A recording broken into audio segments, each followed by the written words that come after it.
So you're running through a routine physical exam on the wards, right? You're palpating a patient's neck, and suddenly your fingers brush against a firm, distinct mass. Yeah, and instantly your differential diagnosis is just racing. Exactly. Is it like a self-limiting viral infection Mm, or, an autoimmune flare? Or maybe it's the first hidden sign of a widespread malignancy. For a Canadian medical student prepping for the MCCQE, deciphering those clinical alarms is a massive part of test day. We'll be breaking down all major concepts covered on the exam. I'm Harvey. And I'm Donna. We're expert MCCQE reviewers, and our whole goal is to help you build an intuitive clinical framework. That way, you can approach the exam review process with total confidence. Right, so welcome to this deep dive into section S06 HEMATOLOGY. Today we're focusing on the pathophysiological and clinical approach to the patient with adenopathy and splenomegaly. Right, but before we jump into all the mechanisms, I should just give a quick disclaimer. This deep dive relies on reliable StatPearls articles, and it's for medical education purposes only. It's not medical advice. Clinical decisions must always involve a qualified healthcare provider. Okay, so let's bypass the basic anatomy you already know and just get straight to the exam traps. I like it. Let's do it. The MCCQE, they won't just ask you to define lymphadenopathy. They're going to test your ability to differentiate a normal immune response from, like, a pathological expansion. Exactly. And to do that, you really have to look at what's physically happening inside the node's capsule. The pathophysiology here is totally driven by the architecture. Right, because they act as sort of catchment basins for the reticuloendothelial system. Yes, exactly. So you have afferent lymphatics bringing in extracellular fluid that carries foreign proteins. And inside, you have the paracortex teeming with T cells and germinal centers just packed with B cells. So when an antigen shows up, those cell lines don't just sit there. No, they proliferate massively. I mean, they can multiply their numbers 3 to 5 times in just a matter of hours. Wow, and because that proliferation is all trapped inside a fibrous capsule, the physical volume of the node has to increase. The capsule stretches. Right. But clinically, this is where students get tripped up on the ward. Oh, for sure. Like a 2-centimeter cervical node in a 7-year-old might completely panic a parent, but for the MCCQE, that's often just a distractor. A classic distractor. It's based entirely on age-specific immunology. Kids under 10 have naturally hypertrophic immune systems. Because their naive T cells are just constantly being primed by new viral antigens, right? Exactly. Continuous germinal center hyperplasia is basically their baseline. So in a child under 10, a 2-centimeter cervical node can actually be considered completely normal. Assuming there are no other systemic symptoms, of course. Right, assuming that. But then the clinical context completely flips when we talk about adults, especially regarding anatomical location. Yeah, let's talk about the epitrochlear node. Oh, that is a huge high-yield exam trap. Right, so that's located just proximal to the medial epicondyle of the humerus. If you have an epitrochlear node measuring greater than 0.5 centimeters in an adult, that is pathognomonic for disease. You just cannot chart that as a reactive baseline. And the pathophysiology behind that rule is that the epitrochlear region drains a very, very limited area of the hand and forearm. It just doesn't see the massive antigen load that, say, the cervical chains do. Right, so it shouldn't be working that hard. Exactly. So any significant enlargement there implies either a direct localized infection, like cat scratch disease, or a serious systemic pathology, like secondary syphilis or lymphoma. Which really brings us to the most critical branch point in your exam logic, which is classifying the presentation as localized versus generalized. Yes. That division basically dictates your entire management algorithm on the MCCQE.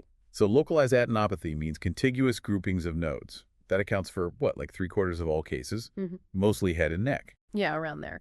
And generalized is defined as involvement in 2 or more non-contiguous locations. Let's actually map out the unexplained localized adenopathy pathway first. Okay, so for unexplained localized adenopathy, the board is really testing your risk stratification. Right. If the patient has 0 high-risk features, like no history of malignancy, no B symptoms like drenching night sweats or unexplained weight loss, Then the correct management is just a 3 to 4 week observation period. exactly. Because statistically, the etiology is a self-limited viral or bacterial infection that will resolve as the germinal centers regress. But wait, if I have a patient with a localized node that is rock hard and it's fixed to the underlying tissue and they've lost 10 pounds in a month, I am definitely not waiting 4 weeks. No, definitely not. And you shouldn't. That's the alternate pathway. Right. If high-risk features are present right away, or if that low-risk patient completes the 4-week observation and it hasn't resolved, you go directly to biopsy. Yeah, and here's a massive board curl. Fine needle aspiration is often totally inadequate for diagnosing lymphoma. Yes, because it destroys the cellular architecture. So the gold standard you need to select on the exam is an excisional lymph node biopsy. Excisional. Got it. Yeah. Now let's apply that same rigorous logic to generalized adenopathy. Yeah. I feel like the knee-jerk reaction for a systemic presentation is to just biopsy everything immediately. Oh, absolutely.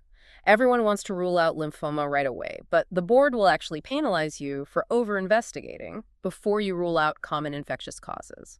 Because generalized adenopathy implies systemic antigen exposure, Right. And in young adults, the most common culprits are mononucleosis type syndromes. like Epstein-Barr virus and CMV. Exactly. They drive this massive polyclonal B-cell expansion across multiple lymphatic chains.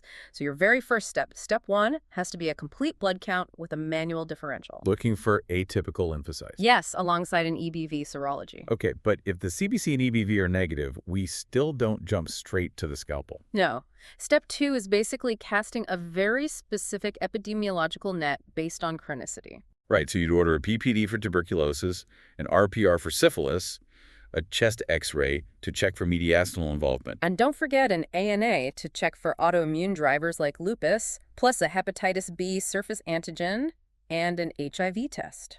Because acute HIV infection can present exactly like a flu with generalized adenopathy and a rash. Right. And the clinical logic there is that each test represents a chronic systemic driver of reticuloendothelial activation. If that entire serological and radiological workup yields absolutely nothing, only then do you proceed to step 3. Which is biopsying the most abnormal node. Exactly. And when you're selecting which node to biopsy or just palpating them during the physical, the MCCQE expects you to interpret the physical qualities of the node itself. Oh, yes. The physical exam descriptions are key. Like the word matted. If you see matted on a question stem, that is a massive red flag. Huge red flag. Matted nodes happen when that physical cellular expansion pushes beyond the lymph node capsule, causing it to break down. So the nodes essentially fuse to the surrounding fascia and even to each other. Right, making them feel immobile and matted. It implies capsular invasion, which is really common in metastatic carcinoma or tuberculosis. Supraclavicular nodes carry a similar high risk of malignancy, right? Yeah. Just based on their lymphatic drainage mapping. Exactly. A right-sided supraclavicular node drains the mediastinum, lungs, and esophagus.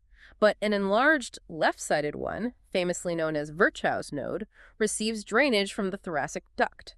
Which makes it a really ominous sign for intra-abdominal malignancies, especially gastric cancer. Yes.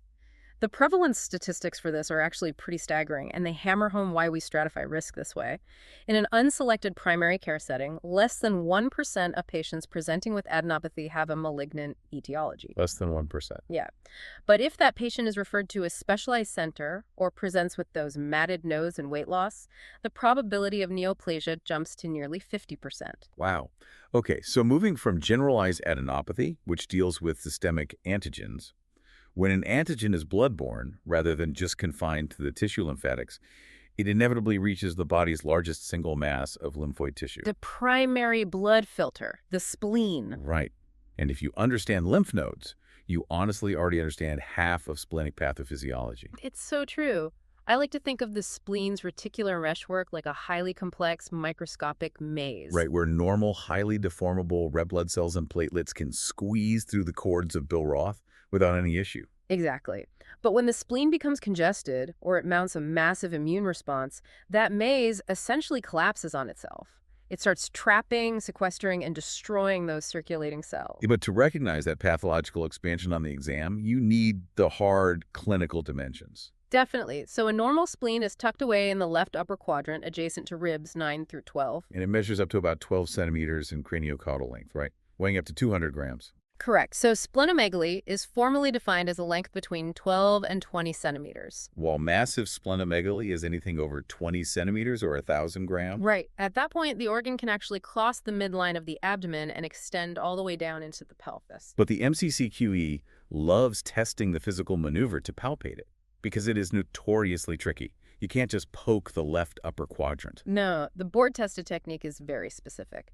The patient needs to be supine and in a right lateral decubitus position. So you flex the hips and knees to relax the rectus abdominis and the abdominal wall musculature. Yes, and rolling the patient slightly to the right lets gravity pull the spleen more anteriorly. Then you apply light fingertip pressure below the left costal margin while the patient takes a deep inspiration. Right, the diaphragm drops, pushing the spleen right down to meet your fingers. But here's an exam trap. Palpating an edge does not automatically guarantee pathology. True. Because of normal anatomical variations in body habitus, or maybe an exceptionally low diaphragm, a normal-sized spleen is actually palpable in roughly 3% of completely healthy adults. Right. But when it is genuinely enlarged, the MCCQE demands you identify the pathophysiological mechanism. And splenomegaly etiologies are categorized into 3 mechanistic buckets. Congestive, infiltrative, and immune. So congestive splenomegaly is basically purely a plumbing issue. Yeah, increased venous pressure from portal hypertension, usually secondary to liver cirrhosis or a splenic vein thrombosis. It forces blood to back up into the splenic sinusoids, physically engorging the organ. Then there's infiltrative, which is less common but heavily tested. This is where the spleen's architecture is overtaken by external cells or substances. Right, like extramedullary hematopoiesis. Yeah, like in disorders such as primary myelofibrosis, where the bone marrow is destroyed by scar tissue. So the spleen attempts to take over blood cell production, leading to this massive infiltrative enlargement. You also see this bucket in rare metabolic storage disorders like Gaucher disease. Oh, where macrophages engorged with glucocerebroside accumulate in the red pulp. Exactly. And the third bucket is immune or infectious splenomegaly. This is functional hyperplasia. So the spleen is just working in overdrive to clear bloodborne antigens from acute infections like endocarditis or malaria. Yes, alongside autoimmune diseases, which actually bridges us to a very high-yield exam triad. Ah, Felty syndrome. Yes. If a question stem presents a patient with long-standing rheumatoid arthritis, an enlarged spleen, and a severely low neutrophil count. You are looking at Felty syndrome. And the neutropenia happens precisely because that enlarged hyperactive spleen is sequestering and prematurely destroying the patient's neutrophils. Exactly. And that concept of sequestration bridges us to one of the most critical, life-threatening complications you will be tested on, splenic sequestration crisis. Which is incredibly dangerous. It is. In this condition, venous outflow from the spleen is acutely obstructed, but arterial inflow keeps going. So a massive percentage of the body's total circulating blood volume just becomes trapped inside the distensible splenic capsule. The hemodynamics are terrifying. Yeah, the patient experiences a precipitous drop in hemoglobin, often falling by several grams per deciliter in just a matter of hours. Leading directly to severe hypovolemic shock. But unlike an aplastic crisis where the marrow stops working, a sequestration crisis will show a massive reticulocytosis. Because the marrow is frantically trying to replace the trapped blood. Right. Now, this crisis is most frequently tested in the context of homozygous sickle cell disease and beta thalassemia. Yes, up to 30% of these pediatric patients may develop it. And that is where students get tripped up on exam day. If the crisis is a pooling of blood causing shock, why do we almost exclusively see it in pediatric patients? Like if a 25-year-old with sickle cell presents to the ER in shock, sequestration is usually the wrong answer. It all comes down to the pathophysiology. The recurrent vaso-occlusion inherent to sickle cell disease causes continuous microinfarcts in the splenic vasculature over years. So every infarct replaces healthy, distensible tissue with rigid fibrosis. Exactly. By the time the patient reaches late adolescence or adulthood, their spleen has suffered so much scarring that it shrinks into a tiny, non-functional, calcified remnant. Autoinfarction. Precisely. A splenic sequestration crisis requires a pliable capsule that can stretch to hold all that trapped blood. Because adult sickle cell patients have an autoinfarcted spleen, they lack the physical capacity to trap enough volume to induce hypovolemic shock.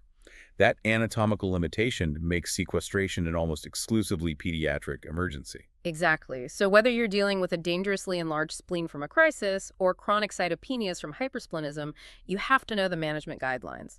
For imaging an enlarged spleen, the initial modality of choice is an ultrasound. It provides accurate triplanar measurements and, crucially, spares the patient from unnecessary ionizing radiation. Right. A CT scan is reserved for cases where you suspect structural complications that an ultrasound might miss, like identifying a splenic abscess, characterizing mass lesions, or evaluating a traumatic laceration. And the traumatic risk cannot be overstated in patient education questions. You have a highly vascularized, engorged organ sitting just beneath the rib cage. The capsule thins out as it stretches. So any patient with splenomegaly, even from a routine case of infectious monon, must be strictly advised against engaging in high-impact or contact sports to prevent blunt force rupture. And if the spleen does rupture, or if an elective splenectomy is performed to cure severe refractory thrombocytopenia, the patient becomes a splenic. Managing the asplenic patient is arguably the most highly tested concept in splenic pathophysiology. Because the immune deficits are so specific and lethal. We all memorize the big three encapsulated organisms, right? Haemophilus influenza, Streptococcus pneumonia, and Neisseria meningitis. But the MCCQE wants you to understand why the spleen is mandatory for surviving them. It comes down to the marginal zone of the spleen's white pulp. Which is heavily populated by specialized macrophages and memory B cells. And those cells are uniquely responsible for producing immunoglobulin M, or IgM. Which is required to opsonize or chemically tag thick polysaccharide capsules so the immune system can destroy them. Exactly. The liver can clear well-opsonized bacteria from the blood, but without the spleen's marginal zone producing massive amounts of IgM, heavily encapsulated organisms evade detection. The bacteria just multiply unchecked in the bloodstream, leading to overwhelming post-splenectomy infection, which carries an exceptionally high mortality rate. Right. Another pathological hallmark of asplenia that you will see on a peripheral blood smear is the presence of Howell jelly bodies. Those small basophilic remnants of DNA inside red blood cells. Yes. Normally, the spleen's macrophages pluck these nuclear remnants out of the cells as they pass through the cords. Without a spleen, the erythrocytes circulate with the DNA remnants still inside. Seeing Howell jelly bodies on a question stem is a definitive confirmation of splenic absence or dysfunction. So to manage the severe infection risk, strict protocols are tested. Vaccinations against pneumococcus, meningococcus, and H. flu type B are mandatory. Ideally administered at least 14 days prior to an elective splenectomy to ensure a robust immune response. And postoperatively, the patient must wear a medical alert bracelet and will require antibiotic prophylaxis before any invasive surgical or dental procedures. Most critically, for clinical decision-making, if an asplenic patient presents to the clinic or the ER with a fever, the wait-and-see approach is completely abandoned. Because they lack the physiological filter to prevent rapid bacteremia, you must draw blood cultures and initiate aggressive, empiric, broad-spectrum antibiotic therapy immediately. Absolutely. They can deteriorate into fulminant septic shock in a matter of hours. So as you synthesize this material for the MCCQE, lean into the underlying mechanisms.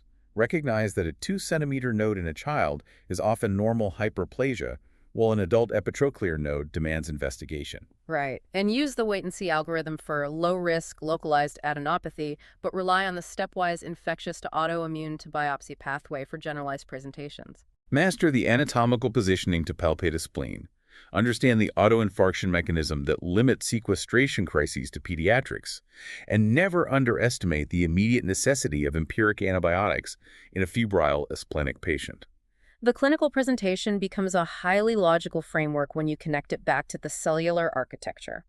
Consider the evolutionary paradox of both the spleen and the lymph nodes as you review. Oh, that's a really interesting point. Yeah, I mean, these structures are biologically engineered to swell, right? Yeah. To physically expand and barricade the spread of dangerous pathogens. But that very mechanism of localized swelling is precisely what causes life-threatening mechanical emergencies. Exactly. Whether it's a massive congested spleen that ruptures from a minor impact or a matted lymph node compressing vital airway anatomy, it is a razor-thin balance between a life-saving immune response and a structural catastrophe. The defense mechanism itself becomes the vulnerability. Thank you for joining us on this deep dive into hematological pathophysiology. We wish you the absolute best of luck on your exam preparation. Keep studying, trust the clinical framework you are building, and we'll see you on the next deep dive.